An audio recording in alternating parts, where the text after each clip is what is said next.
उन्हाळ्याच्या सुट्ट्या मुलांना पडलेल्या आहेत, म्हणूनच रोज थंड काय बनवायचा हा प्रश्न पडलेला असतो। आज आपण घरच्या घरी पौष्टिक असा लहानांपासून मोठ्यांपर्यंत सर्वांनाच आवडणारा फालुदा बनवणार आहोत। चला सुरुवात करू।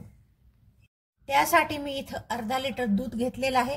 दूध मी हे गाईचं घेतलेलं आहे। तुम्हाला म्हशीचं घ्यायचं असेल तर तुम्ही म्हशीचं देखील दूध घेऊ शकता। मीडियम गॅसवरती आता हे दूध आपण तापवून घेऊ। थोडंसं दूध मी बाजूला काढून घेतलेलं आहे। त्यामध्ये 1 चमचा कस्टर्ड पावडर घातलेली आहे। आता ही गाठी फोडत सर्व व्यवस्थित अशी मिसळून घ्यायची। हे झालेलं आहे। दुधाला उकळी आलेली आहे। चमचाने याला आता आपण तळापासून ढवळून घेऊ। तळाला कधी कधी दूध लागलेलं असतं। आता आपण यामध्ये तयार करून ठेवलेले हे कस्टर्ड पावडरचं दूध यामध्ये घालायचंय। अर्धा मिनिट याला असंच ढवळून घ्यायचंय। आता हे झालेलं आहे। गॅसवरती कढई ठेवलेली आहे।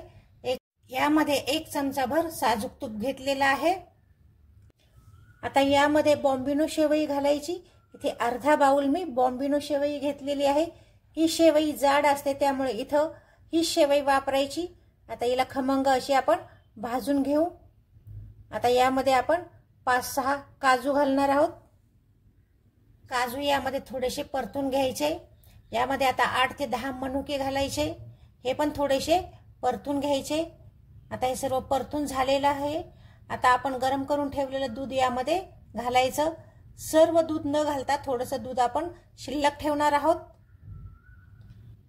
आता हे सर्व व्यवस्थित आपण मिक्स करून घेऊ। इथे गाईचं दूध वापरल्यामुळे हे आणखीनच पौष्टिक झालेलं आहे। आता याला सतत असं ढवळायचंय। छान उकळी आलेली आहे याला। आता यामध्ये आपण साखर घालणार आहोत।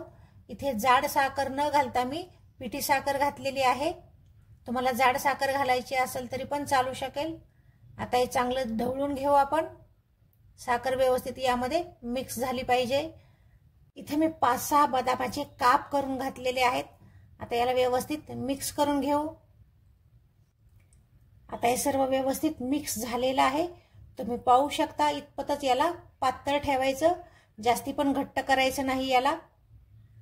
गॅस आता बंद करायचा। यावरती पाव चमचा वेलची पावडर घालायची।